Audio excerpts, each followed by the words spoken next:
Hi everyone, welcome to the next video in the series. This is Unit 2, Product and Quotient Rules.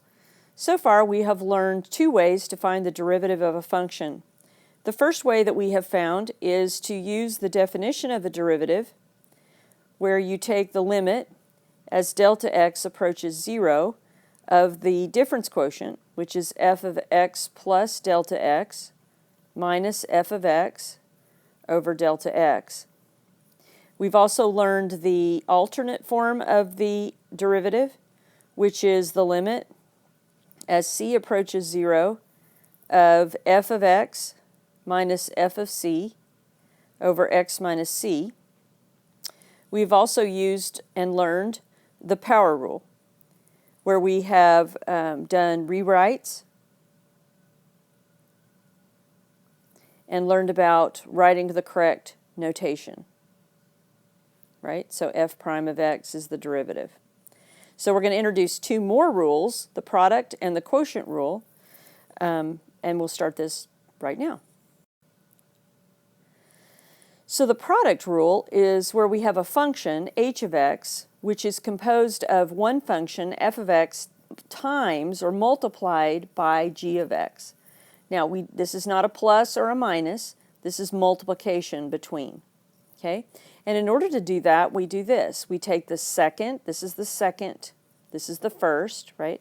We take the second, just write it just like it is, times the derivative of the first, plus the first, written just like it is, times the derivative of the second.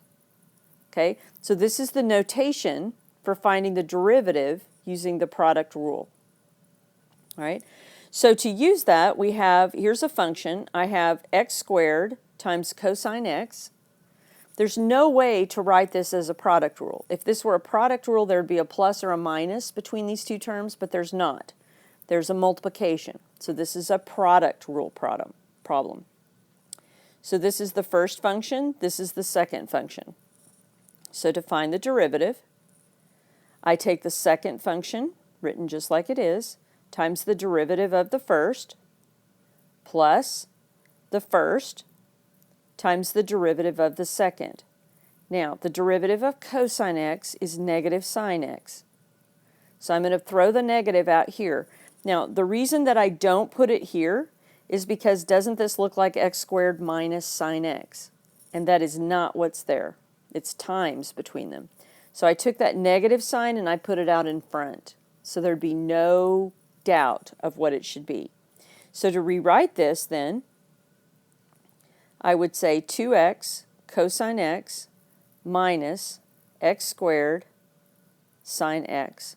And that is the derivative of this function using the product rule. Now here's another example, and if you'll notice that this is a polynomial. So if we use the product rule to do this, we have the second times the derivative of the first, which is times 3, plus the first times the derivative of the second, which is 4x.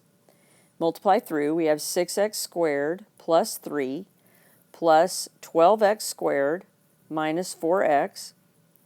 And you can see those come together. So f of x, or the f prime of x, the derivative, is 18x squared minus 4x plus 3.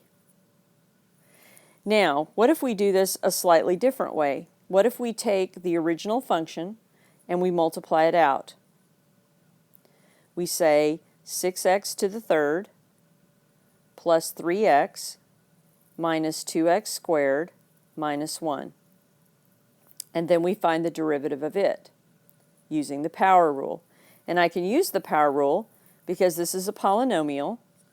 I didn't really want to do that here. This is a polynomial, and so I can use the power rule. So this is 18x squared plus 3 minus 4x. Well, isn't that the same? Well, it certainly is. So here's a little caveat for this. Either rule will work. In this case, I would use the product rule because this seems like a little bit more effort than it would be just to multiply it out and use the power rule. So if you can use the power rule, I would rewrite it and use that. Sometimes you can't. That's when you use the product rule. All right, quotient rule. Now, as you can see, the quotient rule gets even more complicated. But once again, you're using the quotient rule for a problem that you cannot use anything else with. All right? And it will still work. So, for instance, on this one, this problem down here, we could actually write this as 2x times x plus 3 to the negative 1 power. But we don't know yet how to do the chain rule. So the only thing that you can do on this problem is the quotient rule. So let's review what the quotient rule is. Quotient means, of course, divide. So this is a function that's made of two functions that are divided one by the other. So what you have here is you have, this is the top, this is the bottom. So you have the, and sometimes people will do this, they'll do top and bottom. So this here is the derivative of the top times the bottom minus the top times the derivative of the bottom over the bottom squared. Now that seems a little convoluted. So they developed this little rhyme that you can use for it.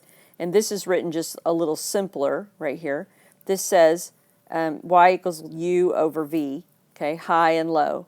And so they say low, the bottom, d high, derivative of the top, minus high d low, all over the square of what's below.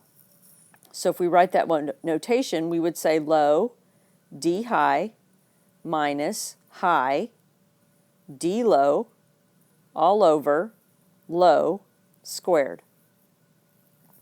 And oftentimes this is the only part I remember because I know that low d high minus the opposite is true, and then I can always remember the squared underneath. So let's work one problem here. So to find the derivative, remember the notation. Don't forget to write your notation so that you know the difference. So this is low d high minus high d low all over squared. Okay?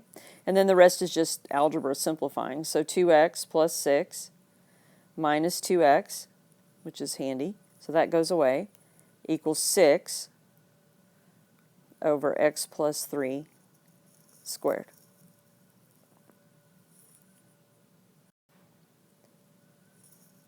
Okay, this gets a little more complicated, but it's still a rational function, polynomial over a polynomial. So let's go. So low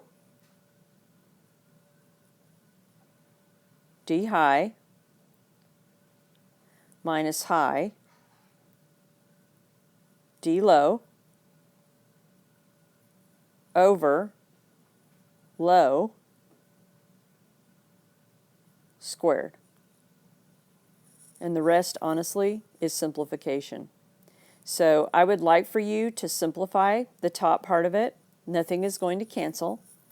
And then bring that problem to class and be sure and ask what the final answer was. Okay? Or check with one of your friends because you're supposed to finish this before class. All right? I'll see you in class. Bye-bye.